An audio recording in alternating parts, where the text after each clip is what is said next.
Good evening, everybody. Kelly here. Thank you for visiting my website, willisleadershipreport.com. It is February 17th, 2020.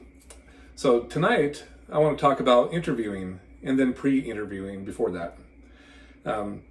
So you're looking to hire some nurses for your unit, and you decide ahead of time whether they're going to be experienced nurses or novice nurses or new graduates, right? So let's say you're hiring for experienced nurses. You receive resumes from a couple of different candidates.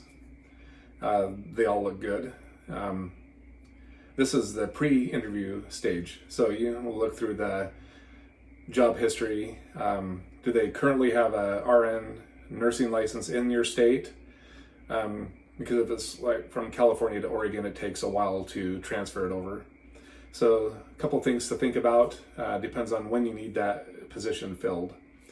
You want to look at job history. If they're experienced, they should have a decent job history.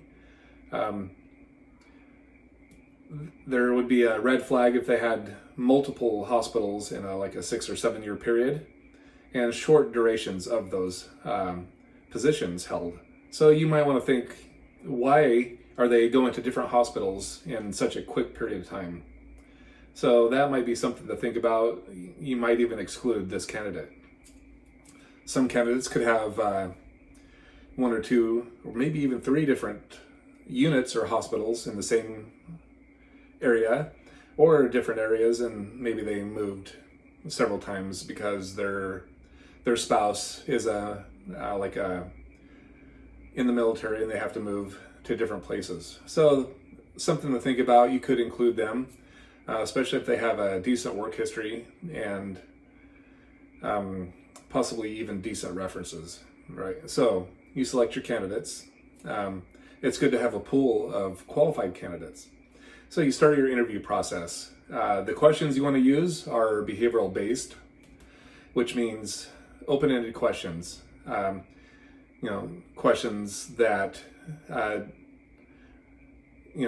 don't elicit a yes or no answer to. So those are kind of boring. You don't really get any information from that. Now, what I mean by behavioral interview questions is questions like, have you ever had a conflict with a coworker? If yes, what did you do about it? And what was the outcome? Let's see. Have you ever made a mistake? And if you have, what did you do to correct that mistake? And then before that, how was that mistake noticed, right? So those are 2 main important questions. Have you ever had a conflict with your leader? And if you did, how did you get past that? What was the outcome?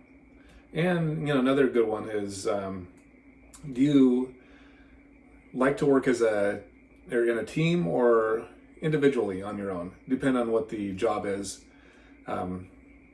It's either they'll work mostly alone or with a team. And then, why is that your preference? So those are a few of many good questions to ask. If they just give you vague yes, no answers, that's not going to give you the information you need to analyze whether this is a great candidate or a great fit for your unit. Good eye contact is good. So notice that they're making eye contact with you or not. If they look really nervous, that's fine. People get nervous during interviews. Are they disheveled? That could be a small red flag. But again, depending on what the job is.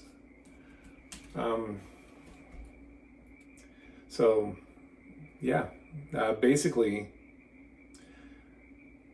ask those behavioral interview questions. Make sure you elicit more than just a yes or no response. You want to know what they're going to do in certain situations that come up. Because really, the questions that you're asking will come up eventually in some setting or another during their employment with you or your unit. So you definitely want to assess their answers to that. That's it for now. Return later, maybe in a couple days, to listen to an onboarding video that I'll be coming out with here pretty quick. Onboarding is really important to keep and retain qualified staff. That's it for now. Everybody have a great night.